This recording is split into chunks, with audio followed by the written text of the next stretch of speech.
कि जो समाजवादी पार्टी के एक नेता लगातार आपके बीच में आकर के कह रहे हैं कि उनके साथ अन्याय हुआ है, मुझे लगता है इससे ज्यादा गुमराह करने वाला दूसरा वक्तव्य हो ही नहीं सकता। और मुझे तो कहूंगा मैं उनसे कि वे अपना स्वास्थ्य का ख्याल रखें। अनावश्यक रूप से क्यों बेकार जनता के सामने आकर के जनता को क्यों अनावश्यक रूप से, अगर ये संवेदनशीलता सरकार में मंत्री रहते हुए उन्होंने दिखाई होती, यहां के ईमानदारी से विकास में रुचि ली होती, यहां के प्रतिष्ठानों पर कब्जा करवाने की बजाय यहां के प्रतिष्ठानों के संरक्षण करने का दायित्व अपने ऊपर लेकर के बिना भेदभाव के हर नागरिक के सुख दुख में सहभागी बनकर के आगे बढ़ाए होते और अपनी जवान को भी नियंत्रित किए होते, तो मुझे लगता है कि बदजवानी व्यक्ति के लिए हमेशा दुर्गति का काम करती है। रामपुर में भाजपा प्रत्याशी आकाश सक्सेना के समर्थन में वोट अपील करने पहुंचे मुख्यमंत्री योगी आदित्यनाथ।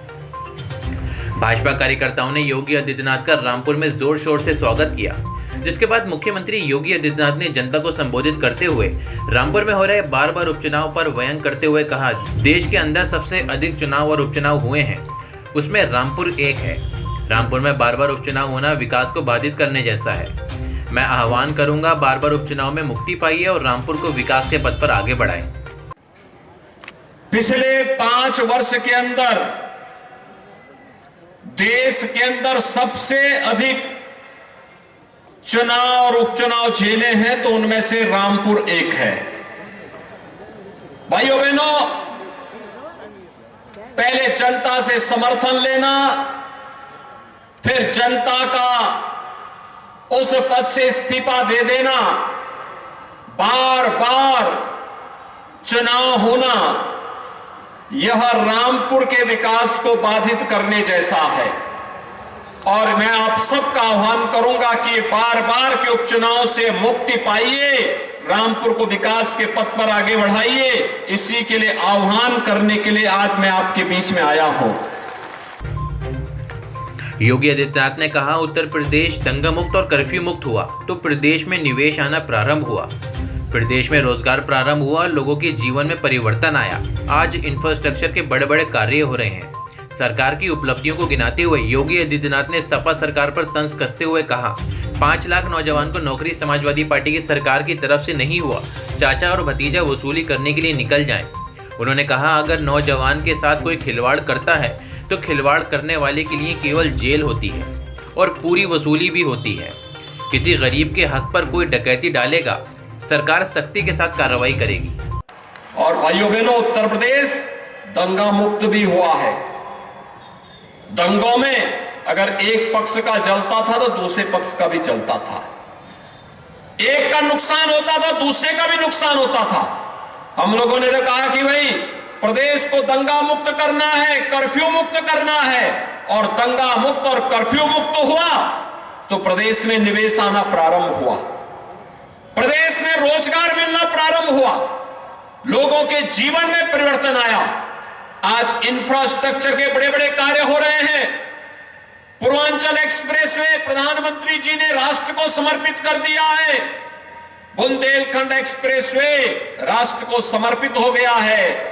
गंगा एक्सप्रेसवे का काम, देश के सबसे बड़े एक्सप्रेसवे के निर्माण का काम भी उत्तर प्रदेश सरकार कर रही है।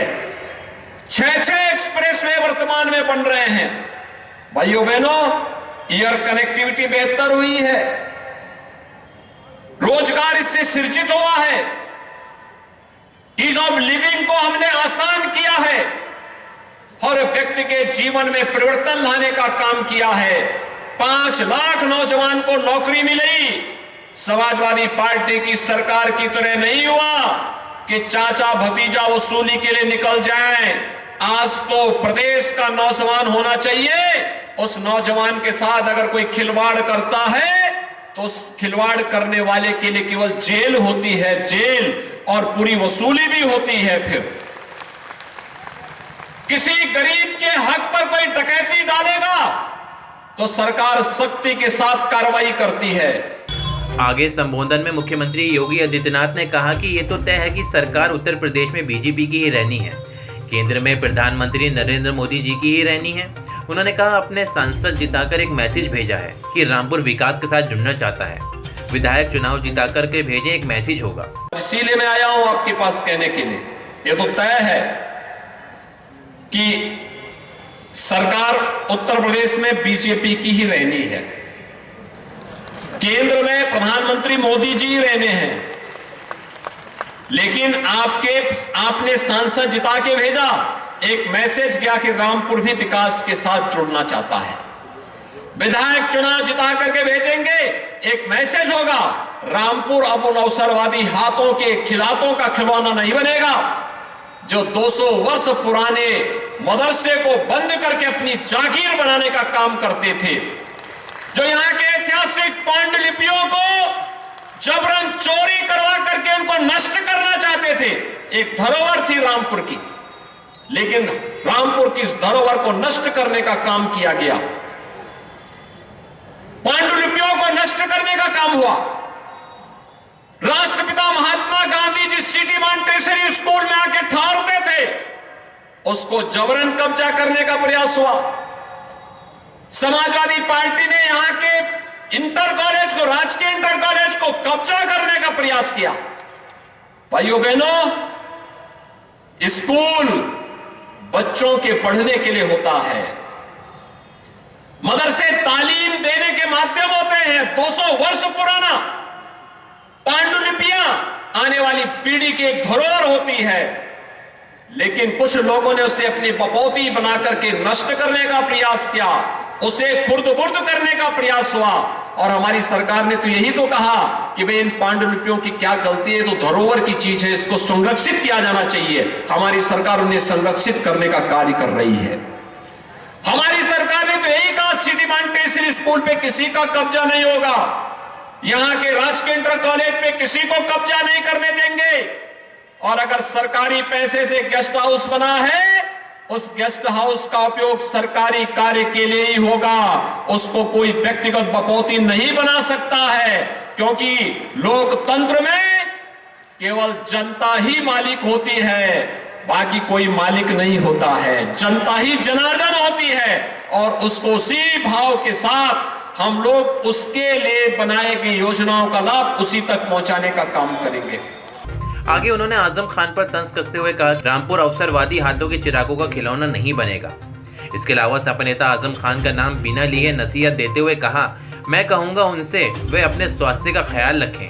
अपनी सरकार में मंत्री रहते हुए संवेदनशीलता दिखाई होती, ईमानदारी से विकास में रुचि ली होती, यहाँ के प्रतिष्ठानों पर कब्जा कराने के बजाय प्रतिष्ठानों का संरक्षण किया होता, और मुझे लगता है अपने कारनामों के लिए जनता से माफ़ी मांगते, तो हो सकता है जनता जनार्दन उस पर रहम करती। अंत में उन्होंने कहा जिसकी आदत गलत हो चुकी हो उसको सुधारने में बहुत समय लगता है और वक्त सबको सुधार देता है। भाइयों बहनों, मुझे आज आप सबके सामने बताने में कोई संकोच नहीं कि जो समाजवादी पार्टी के एक नेता लगातार आपके बीच में आकर के कह रहे हैं कि उनके साथ अन्याय हुआ है, मुझे लगता है इससे ज्यादा गुमराह करने वाला दूसरा वक्तव्य हो ही नहीं सकता है। व्यक्ति के कारनामे उसको उसके कार्यों की सजा देती है, जिसने जो किया होगा वह फल भी भोगेगा। मामले न्यायालय में है, मेरिट के आधार पर न्यायालय निर्णय ले रही है, तो उसमें सरकार और पार्टी को दोषारोपण करने का कोई मतलब नहीं होता है।